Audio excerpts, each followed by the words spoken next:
Me ouvindo bem aí, gente? Ou não?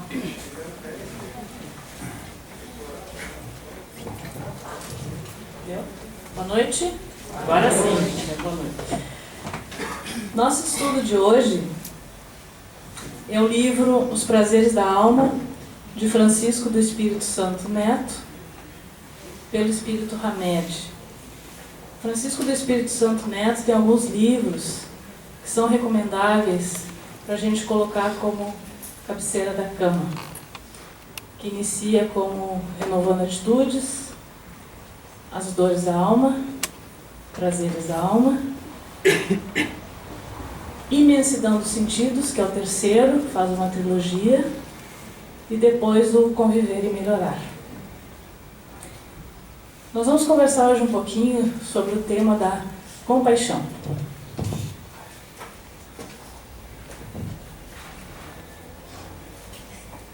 Ele inicia o seu texto dizendo assim: quanto mais compaixão tivermos pelos outros, mais nossa visão de mundo se expandirá. Toda criatura divina tem como característica comum em si a compaixão. A compaixão e a sensibilidade são partes do amor cristão e ferramentas eficazes para entrarmos em contato com aquilo que os outros sentem e escutá-los com atenção silenciosa. Só podemos expressar autêntica compaixão se nós utilizarmos uma atmosfera de aceitação e respeito pelas dificuldades alheias. Dessa maneira, podemos penetrar e tocar o espírito de outra pessoa. Então, isso quer dizer que o fato de eu me compadecer com a dor do outro, de eu entrar em contato, de eu dialogar com ele, de eu consolá-lo, de eu conversar com ele, não quer dizer que eu tenha que carregar o processo dele comigo.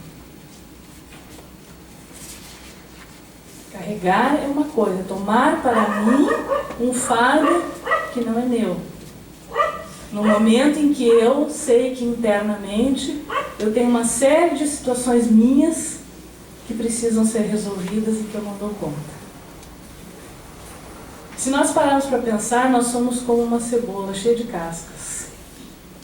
À medida que a gente vai exercitando o processo do autoconhecimento, situações nossas de bloqueios que começam a vir à tona para serem trabalhados e para a gente poder se libertar, se tornar um ser mais leve, mais equilibrado, mais saudável, vai vindo isso à tona. E à medida que a gente vai limpando e vai aliviando, vai soltando, libertando e deixando ir, para nossa surpresa, as camadas que estavam mais embaixo também vão subindo. Ou seja, agora é minha vez. E esse processo não termina nunca. E o outro vem ao nosso encontro nesse processo de autoconhecimento, porque muitas vezes ele é o nosso efeito espelho. E a gente vai aprender com a dor do outro. Às vezes a dor dele é menor que a nossa e a gente tem que consolá-lo. E outras vezes a dor dele é muito maior do que a nossa e a gente fica com vergonha do que a gente está reclamando. E assim sucessivamente. Então ele diz: o sentimento de compaixão provém das profundezas da alma. Envolve aquela pessoa que sofre em um clima de generosidade, utilizando como forma de ajuda a solidariedade. Na atitude compassiva, a criatura vê a pessoa que necessita de ajuda de igual para igual, sem nenhuma distinção, e percebe que ele precisa de uma mão amiga naquele momento circunstancial e aflitivo de sua vida. Ter compaixão é lembrar que a dor do outro poderia ser sua. E ela está intimamente ligada à ação. Ela faz o movimento em direção ao outro e tenta ajudá-lo a enxergar melhor o seu momento e a fazer alguma coisa a respeito daquilo que está acontecendo. O grande pecado que ocorre nos dias atuais entre os povos e raças, e da mesma forma entre todas as áreas dos relacionamentos humanos, é a indiferença e a insensibilidade com a condição aflitiva dos seres humanos. E é o que a gente mais vê hoje em dia na nossa sociedade. As pessoas sofrendo, passando fome, passando dificuldades, maus tratos. Como andou mostrando outro dia na televisão aqui no próprio Rio Grande do Sul, né? Instituto Penitenciário Forense, em condições subhumanas de vida, e o descaso muito grande. Então nós estamos nos tornando seres muito insensíveis, porque, não é comigo, não me afeta, não afeta as pessoas que eu amo. E nós precisamos repensar sobre isso. Hoje não nos afeta, quem sabe amanhã possa vir a nos afetar. A insensibilidade é a mais vil transgressão das leis naturais, porque ela corrói e destrói o modo solidário de ser e de viver, não só em família, mas também em sociedade.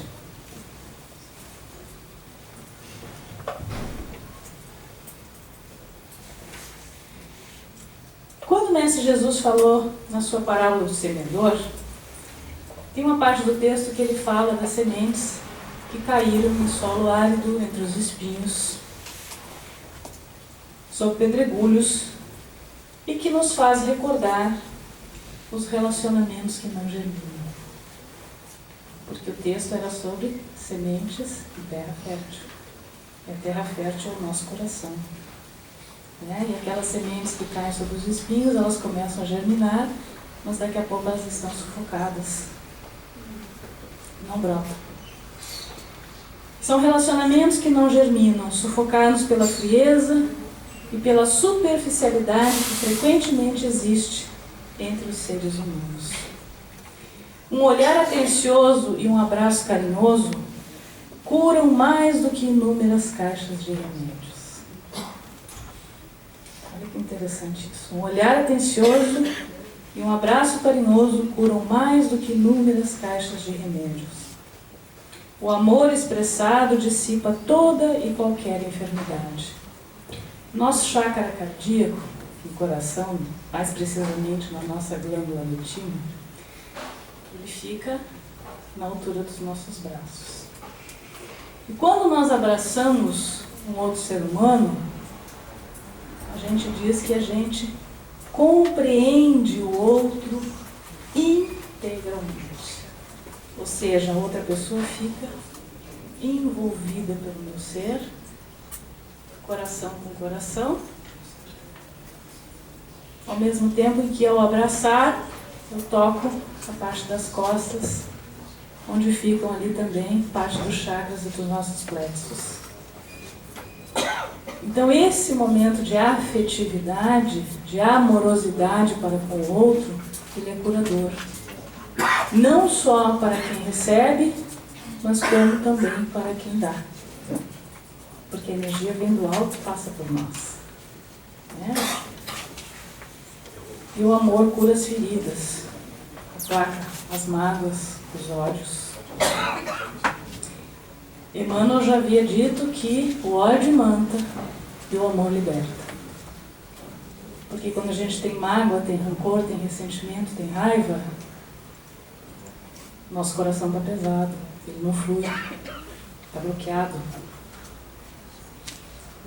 Quando a gente passa a compreender o outro, que ele está num momento diferente do nosso, e que às vezes aquilo que ele disse ou que ele fez, ele não tem a compreensão exata, porque se ele tivesse compreensão ele não faria, o que é negativo. Então se a gente começa a soltar, a libertar e a deixar ir, nós vamos nos curando e nós vamos trazendo mais amorosidade para a nossa vida. E aquele processo vai naturalmente sendo dissolvido. E nós vamos nos tornando pessoas melhores. A amorosidade, ela tem que começar da gente pela gente mesma, para depois a gente poder passar mais adiante. Ele diz o seguinte: através dos olhos da alma, podemos identificar com maior nitidez as aflições e dores escondidas nos outros e dessa forma reconfortá-los ou acalentá-los com os braços da compaixão. Jesus tinha o costume de olhar profundamente nos olhos das pessoas antes de conversar com elas. Porque ali ele fazia um rastreamento da dor daquela alma. E em poucas palavras ele atuava e libertava. Porque a compaixão é a manifestação de um coração aberto. De bem-aventurado vem a palavra beato, do latim beatus, que significa feliz. Beatificar alguém é declará-lo na plenitude da sua felicidade. Por isso que chamamos comumente de venturosas aquelas pessoas que se sentem felizes. Cristo usava com frequência essa forma literária em seus discursos. Bem-aventurados aqueles que, bem-aventurados humildes, os mansos de coração. E por aí vai no seu sermão das bem-aventuranças, que eram as fórmulas que o Mestre Jesus recomendava e que deixou para nós ainda conquistarmos a verdadeira felicidade ou para alcançarmos uma vida mais plena, mais suave. Porque felicidade, gente, não é uma posse concreta, é um estado de espírito. Observem que quando nós estamos alegres, quando alguma coisa boa nos acontece, e é uma alegria, algo que vem de fora, a gente fica sorridente, saltitante. A gente se enche de energia, né? Quando nós estamos num processo de felicidade interna, a gente não sai gritando aos quatro ventos. A felicidade interior, ela é um estado de espírito tão bom que a gente não tem vontade de abrir a boca para não perder aquela energia. Ela nos envolve, ela faz parte da gente, porque é uma sensação de bem-estar. E a gente tem vontade de que esse bem-estar e essa alegria interna se perpetuem. Por isso que a gente guarda com a gente. Pena que a gente ainda não chegou no estágio de manter isso por mais tempo junto com a gente. De ter esse envolvimento, de estar bem com o que nós temos, com o que nós somos, com o momento que nós estamos vivendo. E a gente começa a se dar conta disso quando a gente observa que tudo no mundo de Deus está certo como está. Nós temos a casa, a família, o trabalho, os processos positivos e negativos da nossa vida, na exata proporção que nós precisamos para o nosso amadurecimento, para o nosso equilíbrio. Nós precisamos crescer e amadurecer dentro desse núcleo. Outro dia no estudo aqui na casa nós comentamos isso. Nós somos pessoas educadas muito para trabalhar o nosso campo racional, nosso campo mental, corpo mental. E nós não somos educados para trabalharmos e aceitarmos as nossas emoções. Nós não somos educados para lidar com as emoções. Não somos educados para ter maturidade emocional. E é por isso que a gente sofre. É por isso que os medos muitas vezes nos engolem. Porque a maturidade emocional, ela me dá o quê? Ela me dá segurança. Ela calma a minha mente.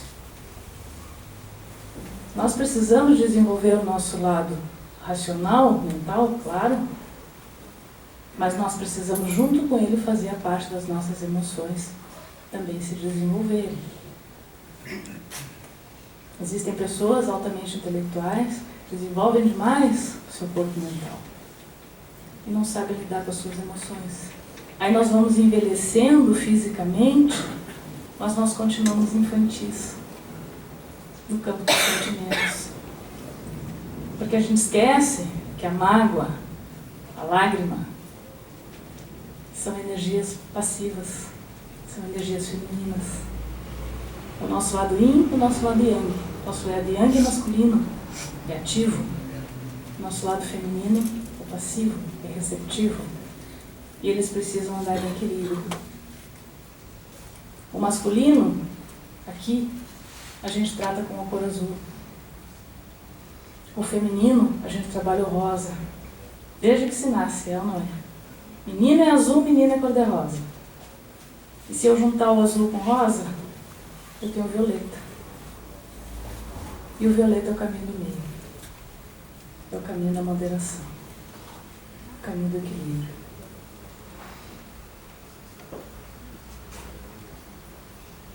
Ao abrirmos o coração para alguém, vivenciamos uma forma de empatia, sentimos o que ele sentiria caso estivéssemos vivenciando a sua situação. Isso é uma questão de ressonância. Então é aquilo que eu falei antes. Eu posso me compadecer, estar junto com o outro, dar a mão para ele. Mas eu tenho que ter certeza dentro da minha mente e do meu coração que aquele momento é dele. Aquela experiência é da sua vida. Ele vai ter que resolver. Eu posso dar a mão e ajudar ele a dar os passos durante a sua dificuldade. Mas eu não tenho esse direito de interferir e querer carregar para mim. Porque a partir do momento que eu interfiro, eu acho que o outro não tem capacidade de andar com as próprias pernas, que ele não tem capacidade de se superar. Eu estou menosprezando ele. E estou me sobrecarregando de algo que não é meu. E o plano espiritual, ele respeita o nosso livre-arbítrio. Eles esperam que a gente desperte, que a gente peça ajuda. Quando a gente fica assim, Deus sabe o que eu preciso. Claro que Ele sabe. Mas você tem que verbalizar para Ele o que você realmente quer. Aonde você quer chegar, o que está lhe faltando. Jesus já dizia que a gente não sabe orar. Porque a gente só pede coisas materiais na nossa oração e a gente esquece de pedir a coragem, o ânimo, a força, a lucidez e o equilíbrio para superar as nossas dificuldades. Maturidade emocional significa superar a si mesmo. Mudar os nossos pontos de vista. Aquilo que eu me servia ontem, o que eu acreditava de forma férrea, hoje já não é mais assim. E eu tenho que me dar conta disso. E tenho que dar graças a Deus que eu não sou a pessoa que eu era há 2 anos, há 3 anos, há 10 anos atrás. E muita coisa eu já consegui soltar e libertar. E vi que eu não morri por isso. E é assim que funciona. Então, o processo nosso de autocrescimento passa por essa reflexão de observação. Do que nós estamos alimentando na nossa alma, na nossa vida, e principalmente qual é a conduta que nós estamos tendo com aqueles que convivem conosco. Nós precisamos crescer juntos, nós não precisamos pisotear o outro para crescer com ele. Não precisamos empurrar o outro, ou nem tampouco, que é o pior, é tratar o outro como uma vítima da vida, como se ele fosse incapaz de caminhar pelas próprias pernas. E é tão bom a gente ver a pessoa mudar junto com a gente, melhorar, ter capacidade de conseguir botar a cabeça para fora e respirar. Isso é muito importante, gente. Compaixão está associada à empatia. E é uma coisa que me fez parar para pensar quando ele diz isso. É uma coisa que nós não observamos. Perde o bom senso quem não estabelece limites nos bens que vai dar ou que vai receber. Perde o bom senso quem não estabelece limites nos bens que vai dar ou que vai receber. Porque às vezes a gente assume as dificuldades alheias para a gente e a gente quer suprir tudo e não deixa o outro crescer. Por outro lado, aquele também que só recebe e não faz nada, né? Nós temos que atentar para que os pratos da balança estejam sempre em harmonia entre o dar e o receber. Porque aquele que só recebe sem nada dar em troca, ele se torna um mendigo espiritual. Ele acaba só sugando a energia do outro. E aquele que só dá, também acaba se esvaindo na sua energia.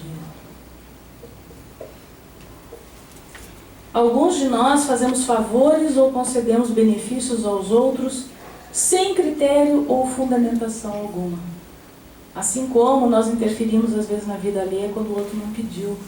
Mas a gente está lá orando por ele, né? Fazendo corrente de oração, ele não pediu oração. Ele não quer que a gente interfira. E a gente vem no templo e traz a roupinha, e quer fazer um trabalhinho, quer não sei o quê, para modificar a vida do outro. para ele parar de fumar, parar de beber, para ele parar em casa, né? Para haver menos discussão no lar, e por aí vai. E às vezes a outra pessoa não quer isso. Não é o momento dela. Ela não está conectada com isso. Então, quando a gente vem num templo escutar uma palestra, que vem aquele pensamento, mas o fulano tinha que estar aqui para ouvir isso. Não. Se ele não está, não é o momento dele, gente. Quem tem que ouvir é quem convive com ele, para aprender a conviver com ele e parar de sofrer. Pelo processo dele. Uma coisa que alivia muito nossos ombros, a nossa mente, o nosso coração, é quando a gente começa a deixar as pessoas fazerem as suas escolhas. Você pode não concordar com elas. Você não é obrigado a concordar. Mas é a forma como ela está vendo, como ela precisa passar naquele momento. E a caminhada dela. Como já disse o Divaldo Franco, ninguém chega a 80 anos numa vida sem ter passado por muito sofrimento. Sem ter tropeçado, ter caído, ter ralado os joelhos, os cotovelos. E a gente sobrevive. E nós temos essa mania interna dentro da gente de superproteção, de dizer, não, eu não quero que o outro passe o trabalho que eu passei, mas quem foi que disse que o trabalho que você passou é o mesmo trabalho que ele vai passar? Pode ser que a vida dele seja mais leve, ou talvez mais adiante tenha que ser mais pesada do que a sua. Deus é que sabe. E se Deus é justo e bom, Ele não utiliza 2 pesos e 2 medidas. Ele não nos desampara, Ele nos protege. E as dores da alma, como o Hamed fala no seu outro livro, batem a nossa porta para a gente despertar. E quando a gente desperta, nós passamos a trabalhar os prazeres da alma, que é a compaixão, a paciência, a humildade, a tolerância, a alegria, a felicidade interior, são os prazeres da alma. A ajuda verdadeiramente sapiencial é aquela que permite que as pessoas à nossa volta aprendam a se desenvolver, solucionando suas dificuldades por si mesmas. Vamos ensinar o outro a pescar. Vamos parar de dar o peixe, porque se eu der o peixe pronto para ele, limpo sem escamas, limpo internamente, só os filés, ele não vai nunca saber lidar com as dificuldades da vida quando a vida exigir. Agora, se eu der um anzol para ele, uma linha, ele vai aprender a pescar. E ele vai se alimentar por resto da vida. E vai ser grato pelo ensinamento que ele recebeu. Há uma grande diferença entre isso na vida de uma pessoa. Quando a gente impede o outro de crescer, gente, ele fica atrofiado. Depois, quando a vida pedir que ele tome atitudes, que ele diga não, ele não vai saber fazer isso. Ele vai sofrer. E aí a gente vai dizer, eu errei, olha o que eu fiz. Né? Então nós temos que ensinar o outro a caminhar como uma criança. Ela dá os seus primeiros passos, ela tropeça, ela cai sentada, mas ela levanta e vai de novo. E a gente tem que ser assim na nossa vida.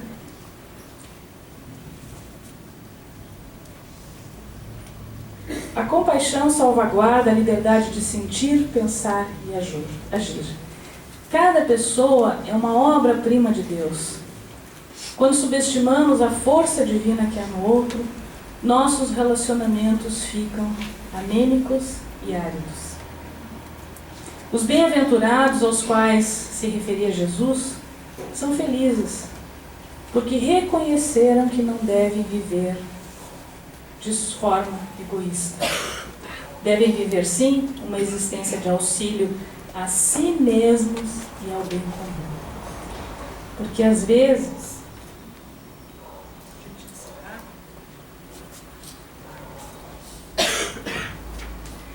a gente sabe que a gente sabe o que é melhor para o outro. Tem saber demais aí no meio. A gente sabe que a gente sabe.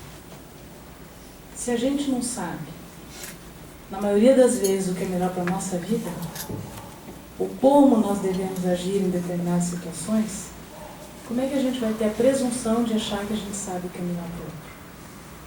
A gente pode ter, no momento de dificuldade do outro, que a gente está de fora, uma visão um pouco mais clara do que ele está passando. E eu posso dialogar com ele sobre o ponto de vista que eu tenho em relação a ele. Até ali. Ali é o meu limite. O que ele vai fazer com a nossa conversa, com a nossa orientação, é problema dele. E assim é quando a gente vem em busca de um auxílio espiritual. A entidade que atua através do médium, ela sabe coisas que o médium não sabe. Porque não nos é dado perceber tudo com relação ao consulente. Porque não há uma invasão da vida alheia, da privacidade alheia. A entidade nos mostra, nos intui, nos orienta no que nós podemos chegar. E aonde o outro está receptivo também para ouvir. Agora, o que a pessoa vai fazer com aquela orientação que vem do alto, que ela veio pedir, é de inteira responsabilidade dela. Por isso que a gente sempre fala que a gente precisa, quando a gente vem em busca de tratamento espiritual, seja ele na área da saúde, ou seja simplesmente para buscar um auxílio, um conselho, que nós temos que fazer o nosso tema de casa. Nós temos que ter uma reflexão sobre aquilo que nós estamos guardando na nossa mente, no nosso coração. Aquilo que nós estamos atraindo, porque tudo é por ressonância, como foi falado antes aqui. Nós nos identificamos com o problema do outro. Atraímos situações e pessoas que vão nos trazer lições, que são os agentes de transformação na nossa vida. Então vamos pensar nessa noite nas bem-aventuranças. Vamos trabalhar o nosso chakra cardíaco para que o Mestre Maior possa atuar na nossa fronte, no nosso coração, nos dando mais equilíbrio, mais lucidez, para que vocês possam sair daqui hoje bem melhores do que quando vocês aqui chegaram. Que assim seja. Pode, por gentileza, apagar a lâmpada de cima, por favor? E também, só de cima, por favor. Então, nesse momento do nosso ritual de fogo, eu pediria para vocês que sempre